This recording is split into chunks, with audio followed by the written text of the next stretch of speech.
एक अतिशय सुसंस्कृत कर्तृत्वान भारताचा सुपुत्र आणि एक अतिशय सुशिक्षित सुसंस्कृत असे आपले ते प्रधानमंत्रीही होऊन गेले. फार जवळून माझं भाग्य की मला त्यांच्या बरोबर पार्लमेंटमध्ये त्यांना बघण्याची, त्यांच्यावर काम करायची संधी मिळाली.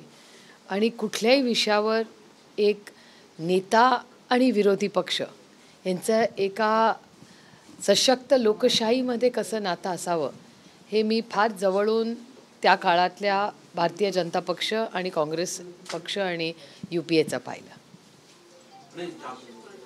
एकतर त्यांचे अनेक असे किस्से आहेत की पंतप्रधानमधून त्यांनी अणुशक्ती करार असो किंवा मग खास करून त्यांनी स्थापन केलेली समिती होती जे खास करून सर्वसामान्य माणसांना, गरिबांना त्या समितीच्या माध्यमातून वेगळे धोरणात्मक निर्णय व्हायचे, सर्वसामान्यांना समाविष्ट करून घेण्यात ते पंतप्रधानामध्ये असे बोलले जातात.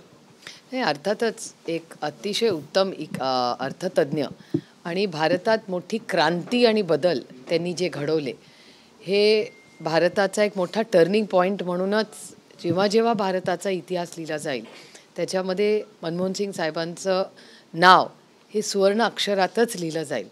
आणि त्या काळामध्ये एक मॉडर्न इंडिया ज्याला आपण म्हणत होतो आणि परदेशातली नाती म्हणजे अमेरिकेशी आपण जे नातं जुळवलं त्या काळामध्ये त्याच्यासाठी जो बेस तयार झाला तो बेस मनमोहन सिंग साहेबांच्याच कष्टामुळे होऊ शकला.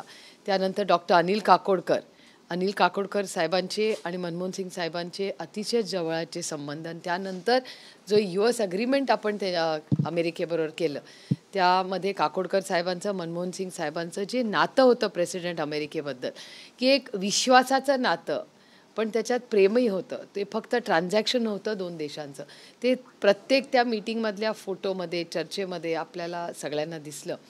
आणि न्यूक्लिअर अग्रीमेंट असेल, सर्वसामान्य मायबाप जनतेला अन्नधान्याचा विषय असेल, आधार कार्ड असेल आणि तंत्रज्ञानाची त्यांचं एक वेगळं नातं होतं.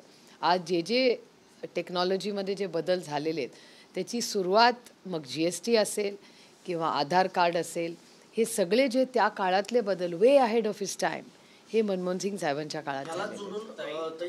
अमेरिकेनं शोक प्रस्ताव दिलेला आहे किंवा शोक व्यक्त केलेला आहे संपूर्ण भारतीयांप्रती. त्यामध्ये त्यांनी कौतुक केलंय. उत्कृष्ट चॅम्पियन हा शब्द मनमोहन सिंग यांना वापरलेला आहे. अर्थातच म्हणजे मोदींनी पण त्यांच्यावर टीका केली आणि 14 पूर्वी पण त्यांच्यावर टीका केली जायची, पण अमेरिकेनं त्यांचं कौतुक केलंय. त्याबद्दल मला काही आश्चर्य वाटत नाही, कारण का मनमोहन सिंग साहेब हे फक्त एक भारताचे प्रधानमंत्री नसून एक ग्लोबल लीडर होते. आणि अतिशय मी मगाशीच म्हणलं तसं की अमेरिकेशी जे नातं म्हणजे प्रेसिडेंट ओबामाच्या पुस्तकामध्ये त्यांना मनमोहन सिंग साहेबांना त्यांनी गुरु मानलेलं आहे. म्हणजे one of the finest economist in the world. म्हणजे देशात तर होतेच ते, पण जगातले इकॉनॉमिस्ट म्हणून त्यांची एक वेगळी ओळख होती. आणि अमेरिकेचं आणि त्यांचं नातं अतिशय, पण मी म्हणले ज्या अमेरिकेचं आणि आपलं जे नातं आज आहे त्याचा जो बेस झाला तो सगळा बेस मनमोहन सिंग साहेबांनीच केला.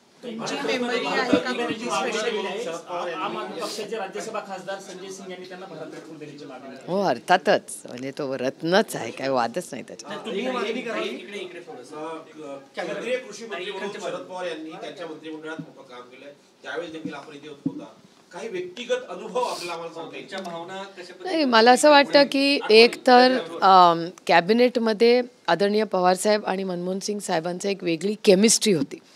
म्हणजे 10 वर्ष दिवसातून 5 दिवस ते भेटायचेच, कारण का CCPA असेल, कॅबिनेट मीटिंग्स असतील, असे अनेक वेगळ्या कमिटीजवर ते दोघंही होते. त्याच्यामुळे 10 वर्षात एकही सोमवार तो शुक्रवार असा गेला नसेल की ते दोघं एकमेकाला भेटले नाही. आणि एखाद्या सहकार्यालाही मान सन्मान कसा द्यायचा, कॅबिनेटमधल्या प्रत्येक व्यक्तीचं शांतपणे ऐकून घेऊन मगच निर्णयावर यायचं, ज्याला एक डेमोक्रॅटिक आवाज प्रत्येकाला, म्हणजे प्रत्येक मंत्र्याचा मान सन्मान आणि त्याला समानतेने जी वागवायची सुसंस्कृतपणा होता तो मनमोहन सिंग साहेबांमध्ये होता. त्यांना प्रचंड वाचनाची आवड होती. अनेक वेळा आदरणीय पवारसाहेब त्यांना पुस्तक पाठवायचे. त्यांनी एखादं पुस्तक वाचलं तर ते आदरणीय पवारसाहेबांना स्पेशली मार्क करून पाठवायचे की हे वाचलं, मला हे जास्त आवडलं, जरूर वाचा. आणि गेल्या 10 वर्षामध्ये ते जवळच राहतात, त्याच्यामुळे प्रत्येक सेशनला आम्ही त्यांच्या घरी गेलेलो आहोत. कारण हे नातं काय फक्त राजकारणापुरतं नव्हतं, एक कौटुंबिक संबंध आमच्या दोन्ही कुटुंबांचे 2, 3, 4 दशकाचे राहिले. एखादी आठवण संसदेतली किंवा घरातली आठवण एखादी काय? मला असं वाटतं एक मेमरी जी मला वाटतं सगळ्यांच्या म्हणजे मी पाहिलेली आहे जेव्हा त्यांची आणि सुषमाजींची शेरशायरी.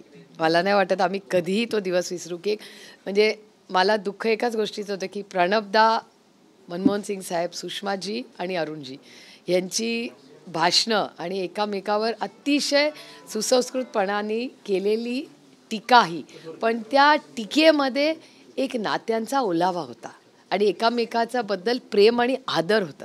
तो आदर पार्लमेंटमध्ये पाहण्याचं भाग्य हे मला मिळालं दोन्हीकडून. माझे सुषमाजी आणि अरुणजींबद्दल मी नेहमीच प्रेमाने बोलते, कारण जरी आम्ही वेगळ्या विचाराच्या पक्षात असलो तरी एक आदर्श विरोधी पक्षनेता आणि त्यानंतर मंत्री म्हणूनही, तसंच प्रणबदांना आणि मनमोहन सिंग साहेबांना एक प्रधानमंत्री आणि एक उत्कृष्ट फायनान्स मिनिस्टर म्हणून आणि नंतर प्रेसिडेंट म्हणूनही पाहण्याची संधी प्रणबदांना मिळाली. त्याच्यामुळे तो एक वेगळा गोल्डन इरा मी म्हणेन पार्लमेंटचा, ज्याच्यात अतिशय सुसंस्कृतपणा होता. टीका व्हायची, कुठलंही सेटिंग नव्हतं, कुणाला कुणाची भीती नव्हती, पण अतिशय सुसंस्कृतपणे टीकाही करायचे, कौतुकही करायचं आणि त्या पिढीने भारतासाठी काम केलं. ताई, एक महत्त्वाचा प्रश्न आहे. ज्या दिवशी देशाचे पंतप्रधान म्हणून त्यांनी कारभार स्वीकारला त्यावेळी भारताला अन्नधान्य आयात करावं लागायचं आणि त्यावेळेस शरद पवार यांना देखील वाईट वाटलं होतं, त्यासाठी त्यांची पहिली सही झाली. पण जेव्हा देशाचे 10 वर्ष पूर्ण झाले त्यांच्या कार्यकाळाला, तेव्हा देश स्वयंपूर्ण झाला. याच्यामध्ये शरद पवार साहेब त्याचबरोबर मनमोहन सिंग यांचा मोठा वाटा होता. याबद्दल काय सांगा?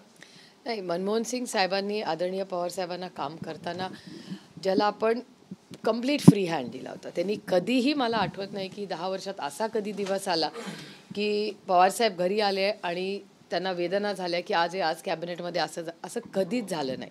आणि त्यांची एकामेकाबद्दल जे प्रेम, विश्वास आणि आदर होता. खरं ते प्राईम मिनिस्टर होते, म्हणजे ते अथॉरिटेरियन वागू शकत होते, पण मनमोहन सिंग साहेब तसं कधीच वागले नाहीत.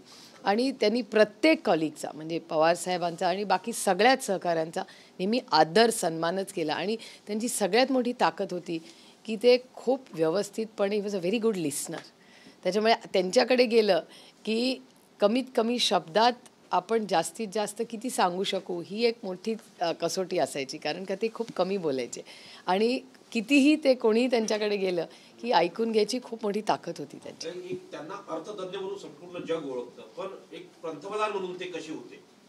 अतिशय, म्हणजे भारताला अभिमान वाटेल असे प्रधानमंत्री आणि सगळ्यांना एकत्र घेऊन सुसंस्कृत भारताचा एक अतिशय उत्तम आदर्श, म्हणजे ज्याला सुसंस्कृत आपण म्हणतो माणूस, तसा अतिशय आणि एक्स्ट्रॉर्डनरी वेल रेड, म्हणजे मग गाणी असतील, म्हणजे भारतीय संगीत असेल, नाटक, सिनेमा, पुस्तक, इतके त्यांना इंटरेस्ट होते की कधीही त्यांना भेटलं की माझे आईवडील आणि ते दोघं जेव्हा भेटायचे तेव्हा अशा वेगवेगळ्या विषयांवर म्हणजे या सगळ्यांवर गप्पा व्हायच्या, कारण त्या सगळ्यांनाच या गोष्टींमध्ये खूप इंटरेस्ट होता. म्हणजे राजकारणाच्या पलीकडे जाऊन एक नॉर्मल आयुष्य, ज्याच्यात भारताचे सगळेच हे पैलू होते, ह्याच्यातही त्यांना प्रचंड, म्हणजे म्युझियम असेल किंवा भारताचा इतिहास असेल, ह्याच्यात प्रचंड त्यांचं वाचन होतं. ताई, पवारसाहेब येणार आहेत का आणि ते आज येणार आहेत की उद्या येणार? आता कळेल मला आज दुपारी 3-4 वाजता.